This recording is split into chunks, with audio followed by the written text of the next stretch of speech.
Well, Daryl, it was a tough test, wasn't it? What were your thoughts on the game? We started great in the first half, and then I just thought we were too loose. Thought Batley played well and put us under pressure, and we just didn't handle it real great. I thought we made too many errors, and our defence was off standard-wise where I thought we had been previously. So yeah, we were pretty harsh at half time in terms of what that looked like, and I thought we handled the second half really well. Up the slope we played much better, our discipline was better. We got shut down a lot in good attacking positions, so there's some growth there for us, I think, some things to learn, but ultimately we ended up having a much better second half and winning the game, which of course it's all about. So I was pleased with how we responded, but obviously there's some lessons there for us. When we spoke after the game at York last week, you were concerned about how you'd started the first half and started the second half, but 12-0 up early on. Did that end up in a sense of security? Yeah, I don't know. Maybe, but I there were basic errors. Wren gets pulled for not playing the ball. We gave some sort of loose penalties away early on, even before we scored. I thought it wasn't great. So there's a couple of things to discuss there. Make sure that we don't get caught like that. And Batley, I think, here are one of the real awkward teams in this league. The pitch is different to anything else you're going to see in this competition, and handling that is, although we handled it really well today up the hill, so we dominated territory and possession in the second half, but I just think we're getting lessons all the time. I think obviously we took Luke Gale out of that today. It was the right thing to do. He's not going to play every game this year, so we've got to be selective on when he's on the field. And Miles Lawford did some good things and some things that he'd want to grow on. I thought Mason really grabbed out of the game in the second half, and I thought Caleb and Kai Rodwell had a big difference. I think particularly Caleb, he scored that try from a set-up play. He's done that twice this year, and then he got us a penalty soon after with his next carry. So he had a decent impact in the game. But yeah, just lessons for us.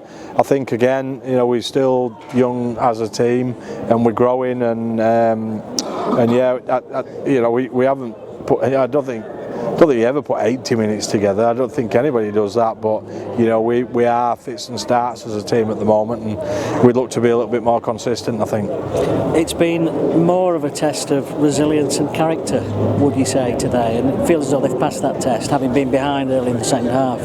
Yeah, I think so. I think obviously we went behind straight away as the second half started, and so we've gone from 12-0 to 14-12, and that can really play with your heads as a team. And I think there was some of that in the first half. I said at half time, boys, if when things aren't going your way, you've got to hold your nerve and hold your team unity, and there's some lessons there for us. I thought, as you said, there's the challenge that we were faced where we had to dig in and fight our way out of a little bit of a hole, 9-0 right down at the bottom, and we did that pretty well.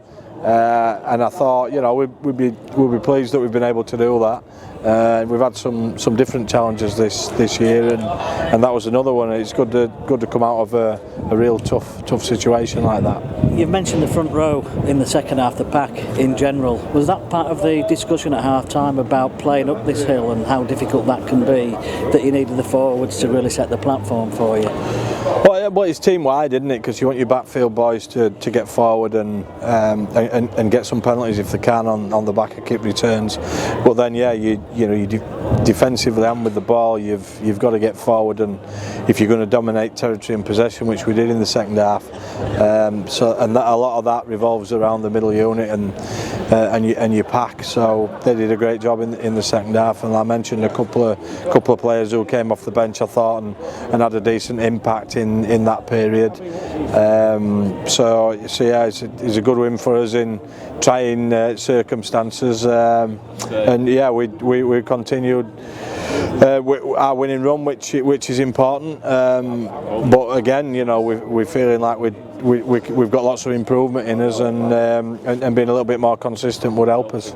Nice feeling, top of the table, unbeaten, 5 in 5. Oh yeah, I think so. It's it's great, but I'm always looking for what we're going to do next, and you know, we've got some tough games coming up. We've got you know, Sheffield have been going great. They've been winning consistently, and Bradford are, you know, they're doing pretty well. So just to lose next week, mindful that, you know, around the corner is real tough challenges. Toulouse are inconsistent, but can be one of the best teams in this comp, as they've shown consistently.